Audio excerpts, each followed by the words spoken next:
मेरे प्यारे देशवासियों, नमस्कार। आज मेरे प्यारे देशवासियों, पिछली मन की बात में हमने तय किया था कि इस दीपावली पर कुछ अलग करेंगे। मैंने कहा था, आइए हम सभी इस दीपावली पर भारत की नारी शक्ति और उनकी उपलब्धियों को सेलिब्रेट करें, यानी भारत की लक्ष्मी का सम्मान। और देखते ही देखते इसके तुरंत बाद सोशल मीडिया पर अनगिनत इंस्पिरेशनल स्टोरीज का अंबार लग गया। वारंगल के कोडीपाका रमेश ने नमो ऐप पर लिखा कि मेरी माँ मेरी शक्ति है। 1990 में जब मेरे पिताजी का निधन हो गया था तो मेरी माँ ने ही पांचों बेटों की जिम्मेदारी उठाई। आज हम पांचों भाई अच्छे प्रोफेशन में हैं। मेरी माँ ही मेरे लिए भगवान है, मेरे लिए सब कुछ है, और वो सच अर्थ में भारत की लक्ष्मी है। रमेश जी, आपकी माता जी को मेरे प्रणाम। ट्विटर पर एक्टिव रहने वाली गीतिका स्वामी का कहना है कि उनके लिए मेजर खुशबू कंवर भारत की लक्ष्मी है, जो बस कंडक्टर की बेटी हैं और उन्होंने असम राइफल्स की ऑल वुमेन टुकड़ी का नेतृत्व किया था। कविता तिवारी जी के लिए तो भारत की लक्ष्मी उनकी बेटी है, जो उनकी ताकत भी है। उन्हें गर्व है कि उनकी बेटी बेहतरीन पेंटिंग करती है। उसने क्लैट की परीक्षा में बहुत अच्छी रैंक भी हासिल की है। वहीं मेघा जैन जी ने लिखा है कि 92 ईयर की 92 साल की एक बुजुर्ग महिला वर्षों से ग्वालियर रेलवे स्टेशन पर यात्रियों को मुफ्त में पानी पिलाती है। मेघा जी इस भारत की लक्ष्मी की विनम्रता और करुणा से काफी प्रेरित हुई है। ऐसी अनेक कहानियां लोगों ने शेयर की है। आप जरूर पढ़िए, प्रेरणा लीजिए और खुद भी ऐसा ही कुछ अपने आसपास से शेयर कीजिए। और मेरा भारत की इन सभी लक्ष्मियों को आदरपूर्वक नमन है।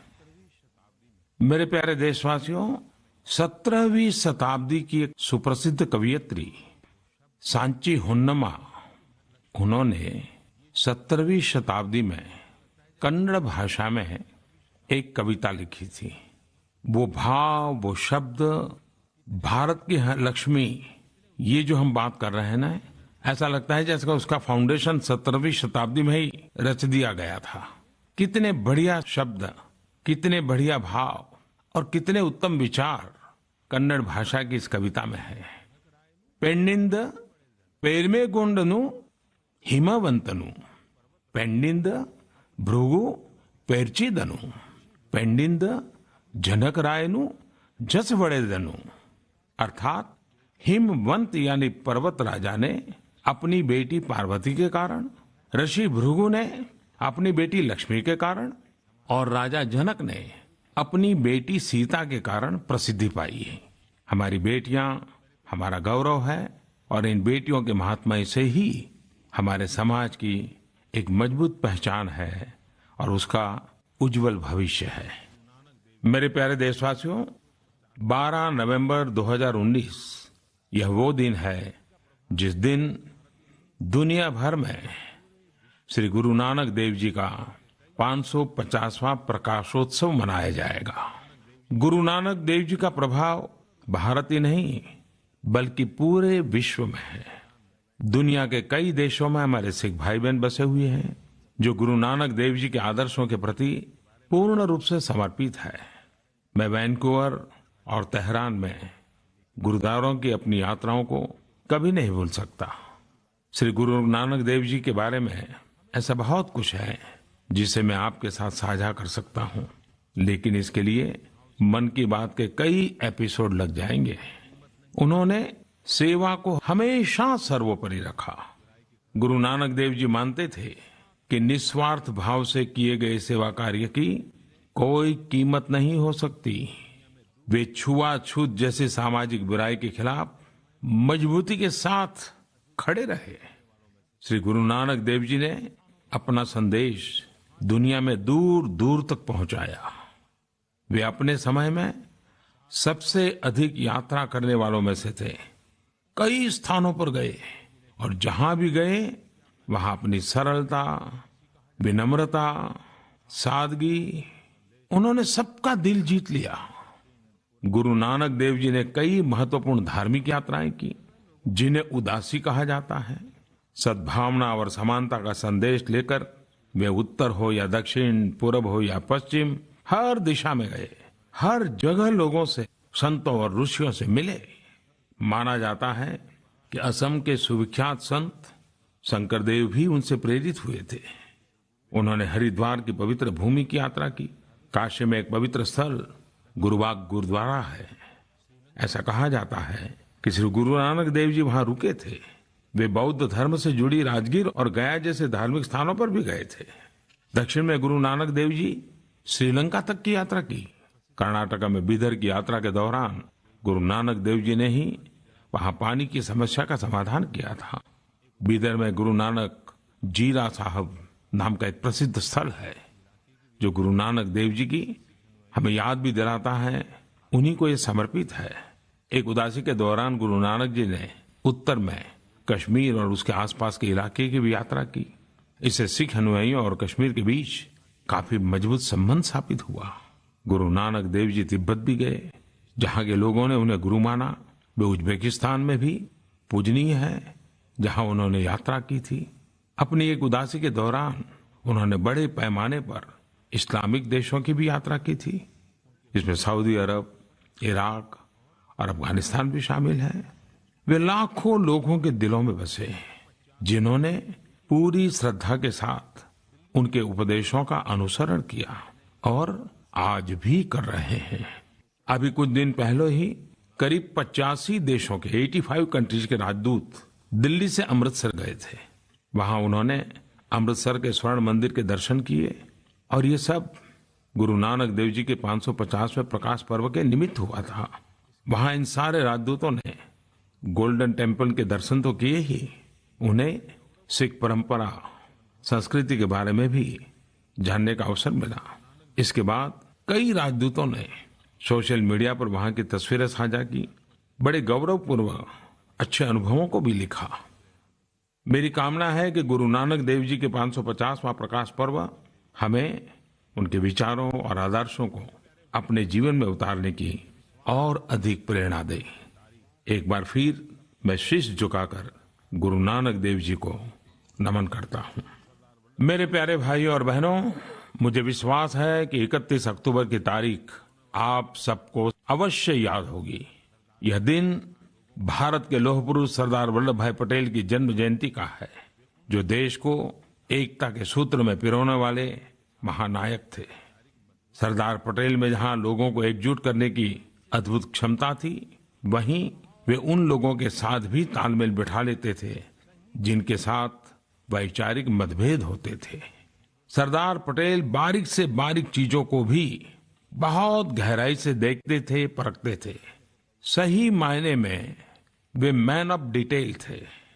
इसके साथ ही वे संगठन कौशल में भी निपुण थे। योजनाओं को तैयार करने और रणनीति बनाने में उन्हें महारत हासिल थी। सरदार साहब की कार्यशैली के विषय में जब पढ़ते हैं, सुनते हैं, तो पता चलता है कि उनकी प्लानिंग कितनी जबरदस्त होती थी। 1921 में 1921 में अहमदाबाद में कांग्रेस के अधिवेशन में शामिल होने के लिए देश भर से हजारों की संख्या में डेलीगेट्स पहुंचने वाले थे। अधिवेशन की सारी व्यवस्था की जिम्मेदारी सरदार पटेल पर थी। इस अवसर का उपयोग उन्होंने शहर में पानी सप्लाई के नेटवर्क को भी सुधारने के लिए किया। यह सुनिश्चित किया कि किसी को भी पानी की दिक्कत ना हो। यही नहीं, उन्हें इस बात की भी फिक्र थी कि अधिवेशन स्थल से किसी डेलीगेट का सामान या उसके जूते चोरी न हो जाए। और इसे ध्यान में रखते हुए सरदार पटेल ने जो किया, वह जानकर आपको बहुत आश्चर्य होगा। उन्होंने किसानों से संपर्क किया और उनसे खादी के बैग बनाने का आग्रह किया करें कि लक्षद्वीप को विकास के लिए हर जरूरी मदद मिले। आज लक्षद्वीप भारत की प्रगति में अपना महत्वपूर्ण योगदान दे रहा है। यह एक आकर्षक टूरिस्ट डेस्टिनेशन भी है। मुझे उम्मीद है कि आप सब भी इसके खूबसूरत द्वीपों और समुद्र तटों की यात्रा करेंगे। मेरे प्यारे देशवासियों, 31 अक्टूबर 2018 का दिन, जिस दिन सरदार साहब की याद में बना स्टैच्यू ऑफ यूनिटी देश और दुनिया को समर्पित किया गया था। यह दुनिया की सबसे ऊंची प्रतिमा है।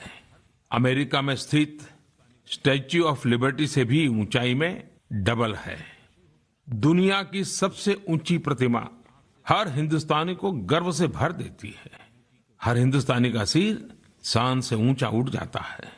आपको खुशी होगी, एक वर्ष में 26 लाख से अधिक पर्यटक स्टैच्यू ऑफ यूनिटी को देखने के लिए पहुंचे। इसका मतलब हुआ कि प्रतिदिन औसतन 8,500 लोगों ने स्टैच्यू ऑफ यूनिटी की भव्यता का दर्शन किया। सरदार वल्लभ भाई पटेल के प्रति उनके हृदय में जो आस्था है, श्रद्धा है, उसको प्रकट किया। और अब तो वहां कैक्टस गार्डन, बटरफ्लाई गार्डन, जंगल सफारी, चिल्ड्रन न्यूट्रिशन पार्क, एकता नर्सरी, ऐसे अनेक आकर्षण के केंद्र लगातार विकसित होते चले जा रहे हैं। और इससे स्थानीय अर्थव्यवस्था को भी बढ़ावा मिल रहा है और लोगों को रोजगार के नए नए अवसर भी मिल रहे हैं। और आने वाले पर्यटकों की सुविधा को ध्यान में रखते हुए कई गांव वाले अपने अपने घरों में होम स्टे की सुविधा उपलब्ध करा रहे हैं। होम स्टे फैसिलिटीज उपलब्ध कराने वाले लोगों को प्रोफेशनल ट्रेनिंग भी दी जा रही है। वहां के लोगों ने अब ड्रैगन फ्रूट की खेती भी शुरू कर दी है और मुझे यकीन है कि जल्द ही यह वहां के लोगों की आजीविका का एक प्रमुख स्रोत भी बन जाएगा। साथियों, देश के लिए, सभी राज्यों के लिए, टूरिज्म इंडस्ट्री के लिए ये स्टैच्यू ऑफ यूनिटी एक अध्ययन का विषय हो सकता है।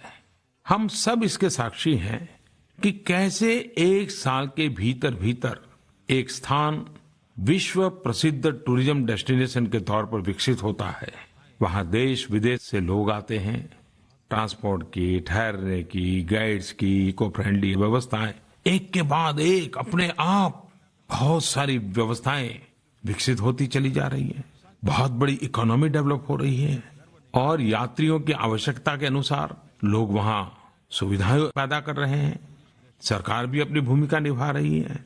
साथियों, कौन हिंदुस्तानी होगा जिसको इस बात का गर्व नहीं होगा कि पिछले दिनों टाइम मैगजीन ने दुनिया के 100 महत्वपूर्ण टूरिस्ट डेस्टिनेशन में स्टैच्यू ऑफ यूनिटी को भी अहम स्थान दिया है। मुझे आशा है कि आप सभी लोग अपने कीमती समय से कुछ वक्त निकालकर स्टैच्यू ऑफ यूनिटी देखने तो जाएंगे ही, लेकिन मेरा आग्रह जो है कि हर हिंदुस्तानी जो यात्रा करने के लिए समय निकालता है वे भारत के कम से कम 15 टूरिस्ट डेस्टिनेशन परिवार के साथ करें। जहां जाए वहां रात को रुके। ये मेरा आग्रह तो बरकरार है ही है। साथियों, जैसा कि आप जानते हैं 2014 से हर साल 31 अक्टूबर को राष्ट्रीय एकता दिवस मनाया जाता है। यह दिन हमें अपने देश की एकता, अखंडता और सुरक्षा की हर कीमत पर रक्षा करने का संदेश देता है। 31 अक्टूबर को हर बार की तरह रन फॉर यूनिटी का आयोजन भी किया जा रहा है। इसमें समाज के हर वर्ग के, हर तबके के लोग शामिल होंगे। अरे नहीं